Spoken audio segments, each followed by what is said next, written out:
Preface and Chapter 1 of History of Julius Caesar. History of Julius Caesar by Jacob Abbott. Preface. It is the object of this series of histories to present a clear, distinct, and connected narrative of the lives of those great personages who have in various ages of the world made themselves celebrated as leaders among mankind, and, by the part they have taken in the public affairs of nations, have exerted the widest influence on the history of the human race. The end which the author has had in view is twofold. First, to communicate such information in respect to the subjects of his narratives as is important for the general reader to possess, and secondly, to draw such moral lessons from the events described and the characters delineated as they may legitimately teach to the people of the present age. Though written in a direct and simple style, they are intended for and addressed to minds possessed of some considerable degree of maturity, for such minds only can fully appreciate the character and action which exhibits itself, as nearly all that is described in these volumes does, in close combination with the conduct and policy of governments and the great events of international history. Chapter 1. Marius and Sylla. There were three great European nations in ancient days, each of which furnished history with a hero: the Greeks, the Carthaginians, and the Romans. Alexander was the hero of the Greeks. He was king of Macedon, a country lying north of Greece proper. He headed an army of his countrymen and made an excursion for conquest and glory into Asia. He made himself master of all that quarter of the globe, and reigned over it in Babylon, till he brought himself to an early grave by the excesses into which his boundless prosperity allured him. His fame rests on his triumphant success in building up for himself so vast an empire, and the admiration which his career has always excited among mankind is heightened by the consideration of his youth, and of the noble and generous impulses which strongly marked his character. The Carthaginian hero was Hannibal. We class the Carthaginians among the European nations of antiquity, for in respect to their origin, their civilization, and all their commercial and political relations, they belong to the European race, though it is true that their capital was on the African side of the Mediterranean Sea. Hannibal was the great Carthaginian hero. He earned his fame by the energy and implacableness of his hate. The work of his life was to keep a vast empire in a state of continual anxiety and terror for 50 years, so that his claim to greatness and glory rests on the determination, the perseverance, and the success with which he fulfilled his function of being, while he lived, the terror of the world. The Roman hero was Caesar. He was born just 100 years before the Christian era. His renown does not depend, like that of Alexander, on foreign conquests, nor, like that of Hannibal, on the terrible energy of his aggressions upon foreign foes, but upon his protracted and dreadful contests with, and ultimate triumphs over, his rivals and competitors at home. When he appeared upon the stage, the Roman Empire already included nearly all of the world that was worth possessing. There were no more conquests to be made. Caesar did, indeed, enlarge in some degree the boundaries of the empire, but the main question in his day was, who should possess the power which preceding conquerors had acquired? The Roman Empire, as it existed in those days, must not be conceived of by the reader as united together under one compact and consolidated government. It was, on the other hand, a vast congeries of nations, widely dissimilar in every respect from each other, speaking various languages and having various customs and laws. They were all, however, more or less dependent upon and connected with the great central power. Some of these countries were provinces and were governed by officers appointed and sent out by the authorities at Rome. These governors had to collect the taxes of their provinces, and also to preside over and direct, in many important respects, the administration of justice. They had, accordingly, abundant opportunities to enrich themselves while thus in office, by collecting more money than they paid over to the government at home, and by taking bribes to favor the rich man's cause in court. Thus, the more wealthy and prosperous provinces were objects of great competition among aspirants for office at Rome. Leading men would get these appointments, and after remaining long enough in their provinces to acquire a fortune, would come back to Rome and expend it in intrigues and maneuvers to obtain higher offices still. Whenever there was any foreign war to be carried on with a distant nation or tribe, there was always a great eagerness among the military officers of the state to be appointed to the command. They each felt sure that they should conquer in the contest, and they could enrich themselves still more rapidly by the spoils of victory in war than by extortion and bribes in the government of a province in peace. Then, besides, a victorious general coming back to Rome always found that his military renown added vastly to his influence and power in the city.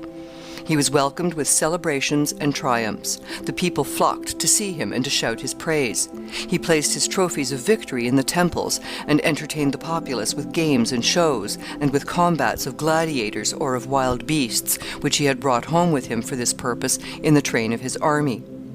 While he was thus enjoying his triumph, his political enemies would be thrown into the background and into the shade, unless, indeed, some one of them might himself be earning the same honors in some other field, to come back in due time and claim his share of power and celebrity in his turn. In this case, Rome would be sometimes distracted and rent by the conflicts and contentions of military rivals, who had acquired powers too vast for all the civil influences of the Republic to regulate or control. There had been two such rivals just before the time of Caesar, who had filled the world with their quarrels. They were Marius and Sylla. Their very names have been in all ages of the world since their day the symbols of rivalry and hate. They were the representatives, respectively, of the two great parties into which the Roman state, like every other community in which the population at large have any voice in governing, has always been, and probably always will be, divided: the upper and the lower, or, as they were called in those days, the patrician and the plebeian. Sylla was the patrician. The higher and more aristocratic portions of the community were on his side. Marius was the favorite of the plebeian masses. In the contests, however, which they waged with each other, they did not trust to the mere influence of votes. They relied much more upon the soldiers they could gather under their respective standards, and upon their power of intimidating, by means of them, the Roman Assemblies. There was a war to be waged with Mithridates, a very powerful Asiatic monarch, which promised great opportunities for acquiring fame and plunder. Sylla was appointed to the command. While he was absent, however, upon some campaign in Italy, Marius contrived to have the decision reversed, and the command transferred to him. Two officers called tribunes were sent to Sylla's camp to inform him of the change. Sylla killed the officers for daring to bring him such a message, and began immediately to march toward Rome. In retaliation for the murder of the tribunes, the party of Marius in the city killed some of Sylla's prominent friends there, and a general alarm spread itself throughout the population. The Senate, which was a sort of House of Lords, embodying mainly the power and influence of the patrician party, and was of course on Sylla's side, sent out to him when he had arrived within a few miles of the city, urging him to come no further. He pretended to comply. He marked out the ground for a camp, but he did not, on that account, materially delay his march. The next morning he was in possession of the city. The friends of Marius attempted to resist him by throwing stones upon his troops from the roofs of the houses.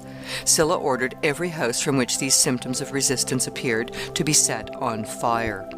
Thus, the whole population of a vast and wealthy city were thrown into a condition of extreme danger and terror by the conflicts of two great bands of armed men, each claiming to be their friends.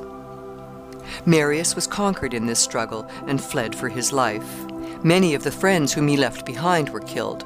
The Senate were assembled, and at Sylla's orders a decree was passed declaring Marius a public enemy, and offering a reward to anyone who would bring his head back to Rome. Marius fled, friendless and alone, to the southward, hunted everywhere by men who were eager to get the reward offered for his head.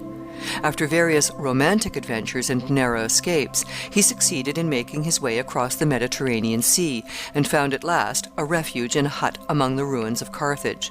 He was an old man, being now over 70 years of age. Of course, Sylla thought that his great rival and enemy was now finally disposed of, and he accordingly began to make preparations for his Asiatic campaign. He raised his army, built and equipped a fleet, and went away. As soon as he was gone, Marius's friends in the city began to come forth, and to take measures for reinstating themselves in power. Marius returned, too, from Africa, and soon gathered about him a large army. Being the friend, as he pretended, of the lower classes of society, he collected vast multitudes of revolted slaves, outlaws, and other desperadoes, and advanced toward Rome. He assumed himself the dress and air and savage demeanor of his followers. His countenance had been rendered haggard and cadaverous, partly by the influence of exposures, hardships, and suffering upon his advanced age, and partly by the stern and moody plans and determinations of revenge which his mind was perpetually revolving. He listened to the deputations which the Roman Senate sent out to him from time to time as he advanced toward the city, but refused to make any terms. He moved forward with all the outward deliberation and calmness suitable to his years, while all the ferocity of a tiger was burning within. As soon as he had gained possession of the city, he began his work of destruction. He first beheaded one of the consuls, and ordered his head to be set up as a public spectacle in the most conspicuous place in the city. This was the beginning. All the prominent friends of Sylla, men of the highest rank and station, were then killed wherever they could be found, without sentence, without trial, without any other accusation even than the military decision of Marius that they were his enemies and must die. For those against whom he felt any special animosity, he contrived some special mode of execution. One whose fate he wished particularly to signalize was thrown down from the Tarpeian Rock. The Tarpeian Rock was a precipice about 50 feet high, which is still to be seen in Rome, from which the worst of state criminals were sometimes thrown. They were taken up to the top by a stair, and were then hurled from the summit, to die miserably, writhing in agony after their fall, upon the rocks below. The Tarpeian Rock received its name from the ancient story of Tarpeia. The tale is that Tarpeia was a Roman girl who lived at a time in the earliest periods of the Roman history, when the city was besieged by an army from one of the neighboring nations. Besides their shields, the story is that the soldiers had golden bracelets upon their arms. They wished Tarpeia to open the gates and let them in. She promised to do so if they would give her their bracelets, but as she did not know the name of the shining ornaments, the language she used to designate them was, "Those things you have upon your arms." The soldiers acceded to her terms. She opened the gates, and they, instead of giving her the bracelets, threw their shields upon her as they passed, until the poor girl was crushed down with them and destroyed. This was near the Tarpeian Rock, which afterward took her name. The rock is now found to be perforated by a great many subterranean passages, the remains, probably, of ancient quarries. Some of these galleries are now walled up. Others are open, and the people who live around the spot believe, it is said, to this day, that Tarpeia herself sits enchanted far in the interior of these caverns, covered with gold and jewels, but that whoever attempts to find her is fated by an irresistible destiny to lose his way, and he never returns. The last story is probably as true as the other. Marius continued his executions and massacres until the whole of Sylla's party had been slain or put to flight. He made every effort to discover Sylla's wife and child, with a view to destroying them also, but they could not be found. Some friends of Sylla, taking compassion on their innocence and helplessness, concealed them, and thus saved Marius from the commission of one intended crime. Marius was disappointed, too, in some other cases, where men whom he had intended to kill destroyed themselves to baffle his vengeance. One shut himself up in a room with burning charcoal, and was suffocated with the fumes. Another bled himself to death upon a public altar, calling down the judgments of the god to whom he offered this dreadful sacrifice, upon the head of the tyrant whose atrocious cruelty he was thus attempting to evade. By the time that Marius had got fairly established in his new position, and was completely master of Rome, and the city had begun to recover a little from the shock and consternation produced by his executions, he fell sick. He was attacked with an acute disease of great violence. The attack was perhaps produced, and was certainly aggravated, by the great mental excitements through which he had passed during his exile, and in the entire change of fortune which had attended his return. From being a wretched fugitive, hiding for his life among gloomy and desolate ruins, he found himself suddenly transferred to the mastery of the world. His mind was excited, too, in respect to Sylla, whom he had not yet reached or subdued, but who was still prosecuting his war against Mithridates. Marius had had him pronounced by the Senate an enemy to his country, and was meditating plans to reach him in his distant province, considering his triumph incomplete as long as his great rival was at liberty and alive. The sickness cut short these plans, but it only inflamed to double violence the excitement and the agitations which attended them. As the dying tyrant tossed restlessly upon his bed, it was plain that the delirious ravings which he began soon to utter were excited by the same sentiments of insatiable ambition and ferocious hate whose calmer dictates he had obeyed when well. He imagined that he had succeeded in supplanting Sylla in his command, and that he was himself in Asia at the head of his armies. Impressed with this idea, he stared wildly around. He called aloud the name of Mithridates. He shouted orders to imaginary troops. He struggled to break away from the restraints which the attendants about his bedside imposed, to attack the phantom foes which haunted him in his dreams. This continued for several days, and when at last nature was exhausted by the violence of these paroxysms of frenzy, the vital powers which had been for 70 long years spending their strength in deeds of selfishness, cruelty, and hatred, found their work done, and sunk to revive no more. Marius left a son of the same name with himself, who attempted to retain his father's power. But Sylla, having brought his war with Mithridates to a conclusion, was now on his return from Asia, and it was very evident that a terrible conflict was about to ensue. Sylla advanced triumphantly through the country, while Marius the Younger and his partisans concentrated their forces about the city and prepared for defense.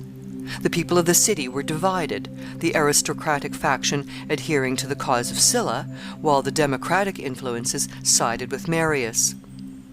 Political parties rise and fall in almost all ages of the world in alternate fluctuations, like those of the tides. The faction of Marius had been for some time in the ascendancy, and it was now its turn to fall. Sylla found, therefore, as he advanced, everything favorable to the restoration of his own party to power. He destroyed the armies which came out to oppose him. He shut up the young Marius in a city not far from Rome, where he had endeavored to find shelter and protection, and then advanced himself and took possession of the city. There he caused to be enacted again the horrid scenes of massacre and murder which Marius had perpetrated before, going, however, as much beyond the example which he followed as men usually do in the commission of crime. He gave out lists of the names of men whom he wished to have destroyed, and these unhappy victims of his revenge were to be hunted out by bands of reckless soldiers in their dwellings or in the places of public resort in the city, and dispatched by the sword wherever they could be found. The scenes which these deeds created in a vast and populous city can scarcely be conceived of by those who have never witnessed the horrors produced by the massacres of civil war. Sylla himself went through with this work in the most cool and unconcerned manner, as if he were performing the most ordinary duties of an officer of state. He called the Senate together one day, and while he was addressing them, the attention of the assembly was suddenly distracted by the noise of outcries and screams in the neighboring streets from those who were suffering military execution there. The senators started with horror at the sound. Sylla, with an air of great composure and unconcern, directed the members to listen to him, and to pay no attention to what was passing elsewhere. The sounds that they heard were, he said, only some correction which was bestowed by his orders on certain disturbers of the public peace. Sylla's orders for the execution of those who had taken an active part against him were not confined to Rome. They went to the neighboring cities and to distant provinces, carrying terror and distress everywhere. Still, dreadful as these evils were, it is possible for us, in the conceptions which we form, to overrate the extent of them. In reading the history of the Roman Empire during the civil wars of Marius and Sylla, one might easily imagine that the whole population of the country was organized into the two contending armies, and were employed wholly in the work of fighting with and massacring each other. But nothing like this can be true. It is obviously but a small part, after all, of an extended community that can be ever actively and personally engaged in these deeds of violence and blood. Man is not naturally a ferocious wild beast. On the contrary, he loves, ordinarily, to live in peace and quietness, to till his lands and tend his flocks, and to enjoy the blessings of peace and repose. It is comparatively but a small number in any age of the world, and in any nation, whose passions of ambition, hatred, or revenge become so strong as that they love bloodshed and war. But these few, when they once get weapons into their hands, trample recklessly and mercilessly upon the rest. One ferocious human tiger with a spear or a bayonet to brandish will tyrannize as he pleases over 100 quiet men who are armed only with shepherd's crooks and whose only desire is to live in peace with their wives and their children. Thus, while Marius and Sylla, with some 100,000 armed and reckless followers, were carrying terror and dismay wherever they went, there were many millions of herdsmen and husbandmen in the Roman world who were dwelling in all the peace and quietness they could command, improving with their peaceful industry every acre where corn would ripen or grass grow. It was by taxing and plundering the proceeds of this industry that the generals and soldiers, the consuls and praetors, and proconsuls and propraetors filled their treasuries and fed their troops, and paid the artisans for fabricating their arms. With these avails they built the magnificent edifices of Rome, and adorned its environs with sumptuous villas. As they had the power and the arms in their hands, the peaceful and the industrious had no alternative but to submit.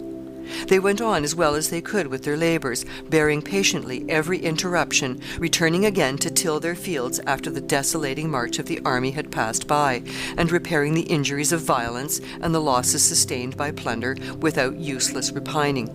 They looked upon an armed government as a necessary and inevitable affliction of humanity, and submitted to its destructive violence as they would submit to an earthquake or a pestilence. The tillers of the soil manage better in this country at the present day. They have the power in their own hands, and they watch very narrowly to prevent the organization of such hordes of armed desperadoes as have held the peaceful inhabitants of Europe in terror from the earliest periods down to the present day. When Sylla returned to Rome and took possession of the supreme power there, in looking over the lists of public men, there was one whom he did not know at first what to do with. It was the young Julius Caesar, the subject of this history. Caesar was by birth patrician, having descended from a long line of noble ancestors.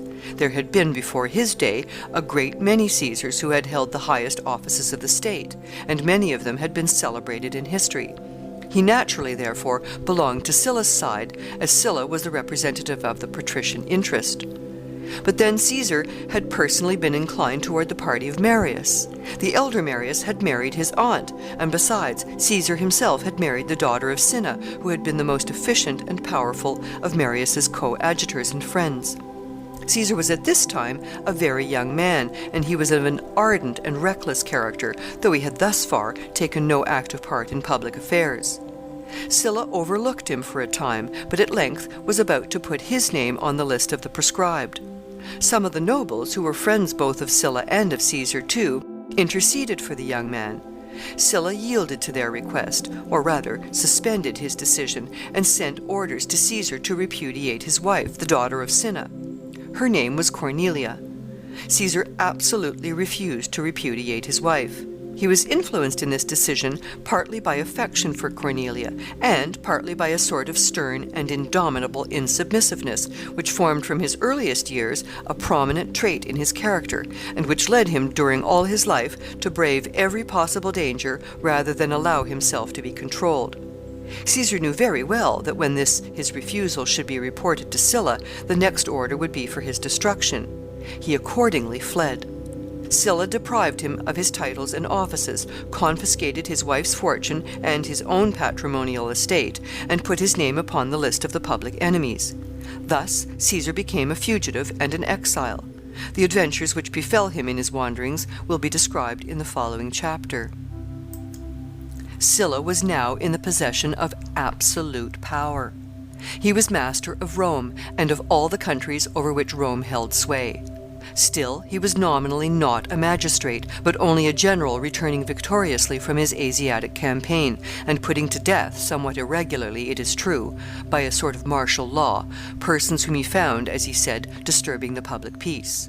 After having thus effectually disposed of the power of his enemies, he laid aside, ostensibly, the government of the sword, and submitted himself and his future measures to the control of law.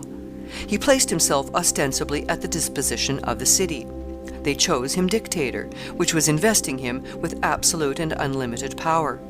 He remained on this, the highest pinnacle of worldly ambition, a short time, and then resigned his power and devoted the remainder of his days to literary pursuits and pleasures.